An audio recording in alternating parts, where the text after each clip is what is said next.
Hey guys,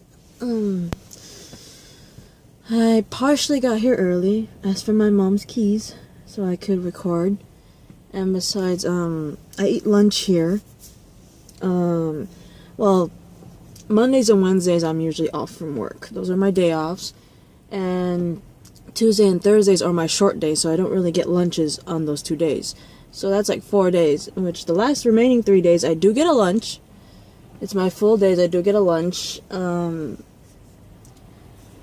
Friday, Saturday my mom does not work. So I technically eat lunch. I actually eat lunch with the security guard on Saturday. And Friday and Sunday I eat here in the car. Yeah, so I asked my mom for the keys. But anyway, this is a Supergirl episode. This is definitely season 3. I believe it's titled The Fanatical, but I keep forgetting what episode number this is, so I apologize ahead of time. I know that they already showed another episode after the Fanatical one.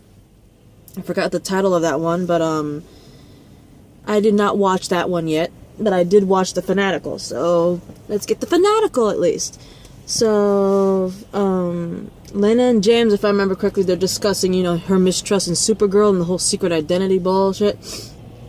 And this one girl, Tanya.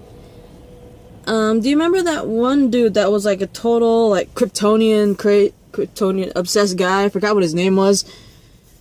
It started with a C, but he was totally obsessed with Supergirl and like Krypton and all that shit. But like this one girl, Tanya, apparently gives that dude's journal to James and says to give it to Supergirl. In the beginning, of course, we don't know what the hell that journal is. We just know it's that the journal of that one dude that's obsessed with Supergirl and Krypton and all that shit, right? What you call it? I'm trying to remember the rest of this shit. I know her name was Tanya, and I know she ends up getting kidnapped by the very same cult that one dude was a part of. The Krypton-loving, Supergirl-loving cult. They end up kidnapping the poor girl Tanya, and of course, Guardian pursues because she ends up getting kidnapped from Catco. And the new leader, I believe her name was Olivia or something like that. She ends up, I'm not sure if it was her or one of the cult leaders, but someone in that cult ends up shooting off Guardian's mask, revealing James's identity to them. And before the police could get to them, the cult and Olivia managed to escape. And they do manage to threaten both Tanya and James, hand over Tanya and hand over the journal, or we will reveal you, James Olsen, as the Guardian.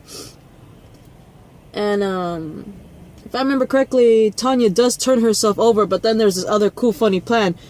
It's so funny. We get to see the return of Mike. Remember when Mon-El first came into the world and, well, not really the world, but when Kara first, was trying to help Mon-El get a job and all that shit, and she got him a job at Catco and gave him the identity of Mike? I forgot the last name she gave him, but the name that she gave him was Mike.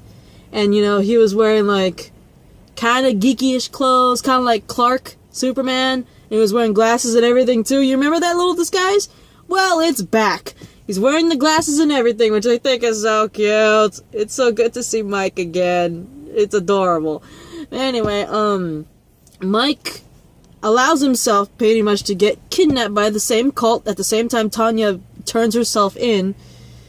And Olivia, apparently they find out that in the journal, Supergirl finds out anyway in the journal, that this cult is actually trying to create their own world killer using a Kryptonian rock.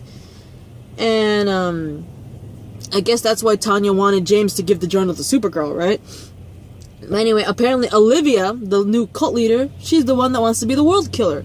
So as she's proceeding with the whole thing necessary to become a world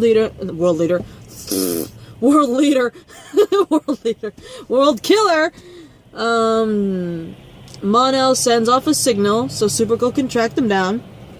And of course there's a little mini fight ensuing, but Supergirl managed to convince Olivia not to be a world killer and all that shit, if I remember correctly.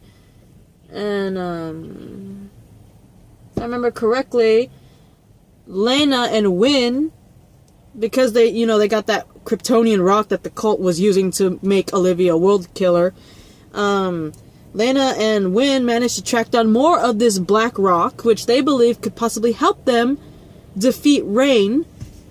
So they wanted to track down more of this rock, and Lena and Wynn managed to track more of it, which seemed to be on what looks like a meteorite or something like that. And so Kara volunteers to go.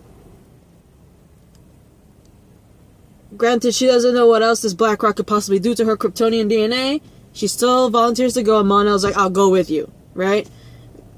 The adorable caramelness, it's like, so cute. But anyway, they, like I said, Supergirl volunteers to go, and Mon-El, of course, volunteers himself to go with her, so she doesn't go alone. Again, because mainly due to the fact that Mon-El's dealt with space, he's dealt with stuff like this, at the same time, like, he's obviously worried about Kara because he doesn't know what's out there. This black rock could do more harm than good to Supergirl while she's out there. So, and they asked John if they could use his little spaceship. Remember that little spaceship thing he has that's disguised as an old school car? They take that, which is pretty damn cool.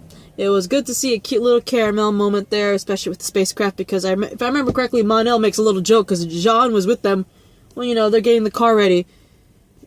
Kara and Mon-El are in the car, and, like, John's looking at them, and Mon-El's, like, joking around, like, I'll have her home by midnight. And I'm like, bruh. That was the cutest little caramel moment, and it was really good. It was really cool seeing Mon-El's little secret identity Mike return with a vengeance. It's, like, hilariously cute. You see him act all dorky and shit. I love that. I love it. It reminds me of, like, what people will call the cheesy older shows or movies of seeing Superman as Clark Kent being all nerdy and shit. I love that. It's so cute. It throws everyone off. But anyway, it was good to see Mon-El's secret identity Mike return again.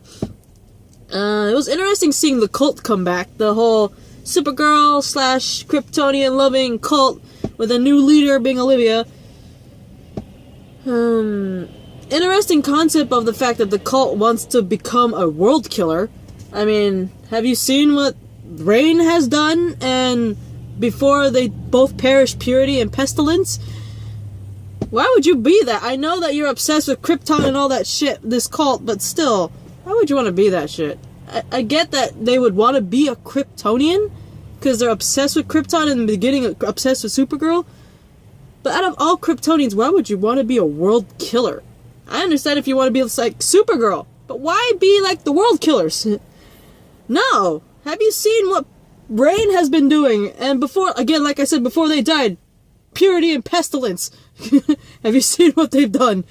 Anyway, yeah, it was an interesting episode. I know it's like more of a filler episode, but I had a feeling about the whole where the Kryptonian rock came from. I have a weird feeling. I have a suspicion because I did read the comics, especially when it comes to Superman. A certain little thing about Krypton in the comics was found by Superman in the comics, and I'm wondering if that's actually going to be told in this Supergirl storyline here in the show. Granted, it was Superman that found this specific thing from Krypton, but I wonder if it's possible that they're going to make Supergirl find it, because this Kryptonian rock, Mon-El and Kara are going to find the source of this Krypton rock that the cult had, and it makes me wonder if this particular storyline from Superman in the comics is making its way to Supergirl. I'm not going to spoil much, but I have a feeling, and my prediction is this rock obviously came from Krypton, and the thing, that meteorite that Lena and Wynn found, that was the source of that rock, I have a feeling that that might be an actual legitimate city from Krypton still alive. Because if you've read the Superman comics, spoiler alert, Superman does manage to find in some variations, I'm not sure if it was just the comics, but there are other variations where Superman manages to find a very well-known city from Krypton, alive and well. And in some variations, like, I remember there was one variation where it involved Brainiac. The original Brainiac, not Brainiac 5, not Brainy from the show. It was a variation story where Brainiac pretty much stole a Kryptonian city and miniaturized it for his collection and shit like that. I believe that also was in the Injustice 2 storyline. And that city, I believe, was Argo City or something like that. But I think that particular storyline, whether it's in the comics or even Injustice 2, I think that meteorite not only is definitely one of the parts of Krypton that broke away when the thing exploded, I think that actually might be a living city from Krypton, still alive with people in it. And if that is the case, I want to say it might be Argo City. And it makes me wonder if it is in fact a living, breathing Kryptonian city encased in there somewhere. What if one of Kara's parents or one of Superman's parents are still alive? Most likely one of Kara's or both of Kara's, because it's a Supergirl show. Just out of curiosity. But I still think that is a Kryptonian city on that little meteorite with all that Kryptonian rock. Anyway, that's my reaction rant to... forgot the name of the title already.